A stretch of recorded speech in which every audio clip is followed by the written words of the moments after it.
अहंकार न तो छोड़ पाता है आत्मा को, और न ही वो इतना साहस कर पाता है, इतना वो निर्मम निर्मोही हो पाता है, इतना वो अपने अज्ञान को काट पाता है कि वो सीधे सीधे आत्ममुखी ही हो जाए, माने आत्मा को देखने लगे। अहंकार ने तो अपने आप को नाम भी क्या दिया है, मैं माने आत्मा, मैं तो वो तो नाम भी आत्मा का लेकर चलता है, तो आत्मा को छोड़ के कहां भाग जाएगा। तो अहंकार और आत्मा का बड़ा विचित्र रिश्ता है जी। एक ओर तो वो आत्मा से प्रेम करता है और दूसरी ओर इस प्रेम की अभिव्यक्ति भी नहीं कर सकता, क्योंकि वो जानता ही नहीं है कि उसे प्रेम है, वो जानता ही नहीं है ना। कस्तूरी कुंडल बसे मृग ढूंढे बनमाही। हम कहां कहां तो खोजते रहते हैं, हमें पता ही नहीं है जिसको हम खोज रहे हैं यहाँ है, हम जाकर यहाँ यहाँ यहाँ यहाँ। आत्मज्ञान बिना नर भटके, कोई मथुरा कोई काशी, और पानी में मीन प्यासी, सुन सुन आवे मोहे हासी। हाँ, तो कोई मथुरा कोई काशी भटक रहा है, यहाँ जाएंगे वहां जाएंगे, कुछ मिल जाएगा। आत्मज्ञान नहीं है ना, आत्मज्ञान बिना नर भटके, कोई मथुरा कोई काशी। तो वही है कि जैसे कस्तूरी मृग को कहते हैं भटकता रहता है, क्योंकि भीतर अपने नहीं देख पाता, वो नहीं देख पाता उसके विचार कहाँ से आ रहे हैं। भीतर देखने माने ऐसे नहीं कि भीतर कोई दिव्य रोशनी हो देखनी है, भीतर देखना माने अपने ही विचारों, भावनाओं, वृत्तियों को और कर्मों को देखना।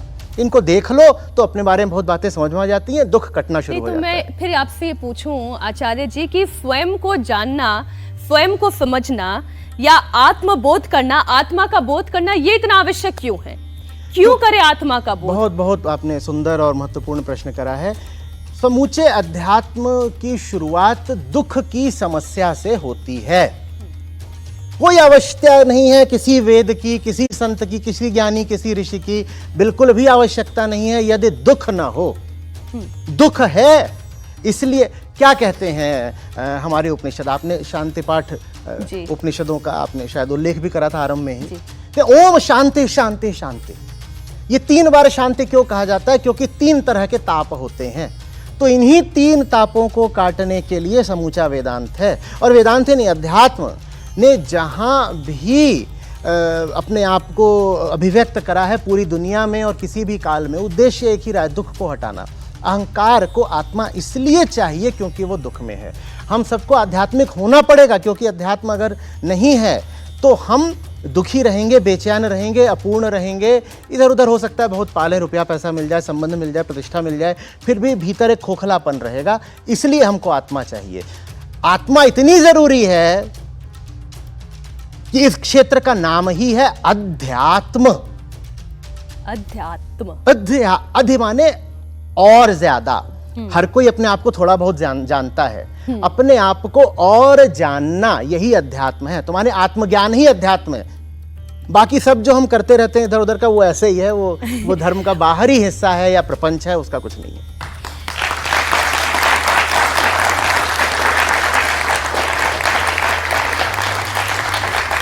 अब हम आत्मा को जानने की बात कर रहे हैं।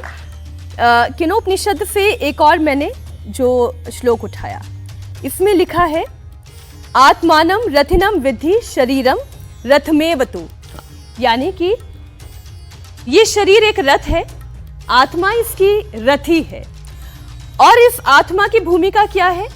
इस शरीर को यानी कि इस रथ को आगे ले जाना, जहां पर वो है मन और बुद्धि के द्वारा। और हाँ, मन और बुद्धि के द्वारा। तो मन को सारथी बोल दिया है, बुद्धि को सारथी बोला होगा और मन को लगाम बोला होगा जी।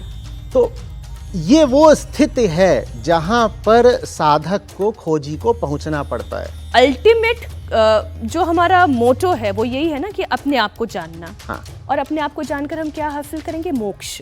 अपने आप को हासिल जान करके हम दुख से मुक्ति हासिल करेंगे। हम कहते हैं ना कि मुक्ति ही, मोक्ष भी मुक्ति का ही नाम है। तो मुक्ति किससे, हम ये पूछते ही नहीं है, दुख से। दुख ही मूल समस्या है। तो मुक्ति माने ये नहीं कि हमें गुरुत्वाकर्षण छोड़ के आकाश में उड़ जाना है। मुक्ति माने ये जो भीतर हम कलपते रहते हैं, भीतर क्लेश लगा रहता है, ईर्ष्या लगी रहती है, संशय लगा रहता है, उससे आजाद होना है, ये मुक्ति है। जो एक कॉन्सेप्ट है कि हमारी आत्मा जो है वो बार बार जन्म एक अलग अलग शरीर में लेती है, लेकिन आत्मा कभी नष्ट नहीं होती। आज मेरे शरीर में है, कुछ वर्षों के उपरांत ये शरीर खत्म हो जाएगा, वही आत्मा होगी लेकिन शरीर दूसरा होगा। तो क्या इस चक्र से मुक्ति का साधन, या जो आप कह रहे हैं मोक्ष का साधन, दुख से निवृत्ति पूरी तरह से इसी के जरिए हो सकती है? देखिए, जो वेदांतिक आदर्श है वो जीवन मुक्ति है। और जीवन मुक्ति का अर्थ होता है कि अभी तुम जीवित हो, दुख में हो, इसी जीवन में तुम दुख से मुक्त हो जाओ। वही उपनिषदों का उच्चतम आदर्श है। अच्छा, वही मोक्ष है, यही मोक्ष है। There is no life after this life. There is life after this life but not personal life. पुनर्जन्म निस्संदेह होता है। पुनर्जन्म बहुत गहरी बात है, बहुत प्यारी बात है और असली बात है, पर कोई व्यक्तिगत पुनर्जन्म नहीं होता है। प्रकृति का पुनर्जन्म होता रहता है, ठीक वैसे जैसे सागर में लहरें उठती हैं, गिरती हैं। एक लहर उठी, गिर गई, फिर दूसरी लहर उठेगी जिसमें पिछली लहर की कुछ बूंदें हो सकती हैं, लेकिन आप ये नहीं कह सकते कि जो पहली लहर गिरी थी बिल्कुल वही लहर जाकर के दूसरी लहर बन गई है। तो पुनर्जन्म तो निश्चित रूप से होता है, लेकिन किसी व्यक्ति का नहीं होता है, प्रकृति मात्र का होता है। समूचा जो सागर है वही लहराता है। हम ये नहीं कह सकते कि एक लहर उठ करके दूसरी लहर बन गई। सागर ही कभी एक लहर बनता है, कभी दूसरी लहर बनता है, कभी तीसरी लहर बनता है। और यहाँ सागर से हमारा आशय है ये जो पूरी प्रकृति है, पूरा चराचर जगत, ये जो पूरा चराचर जगत है, इसमें ही व्यक्ति होता है, व्यक्ति मर जाता है, गिर जाता है, मिट्टी बन जाता है, उसी मिट्टी से फूल उठाता है। ये पुनर्जन्म है, ये पुनर्जन्म है। तो प्रकृति में लगातार पुनर्जन्म हो ही रहा है। पेड़ों के पत्ते होते हैं, वो गिरते हैं तो नीचे जड़ों के पास की मिट्टी में वो खाद बन जाते हैं, वही पत्ता दोबारा लग गया। पर आप ये नहीं कह सकते कि बिल्कुल वही वो पत्ता है जो नीचे गिरा था। हाँ। तो ये हमने जो पुनर्जन्म का सिद्धांत है उसको समझने में थोड़ी सी विकृति कर दी है। पुनर्जन्म बहुत ऊंचा और बड़ा शुद्ध सिद्धांत है और थोड़ा सा उसको समझने में लोग भूल कर जाते हैं।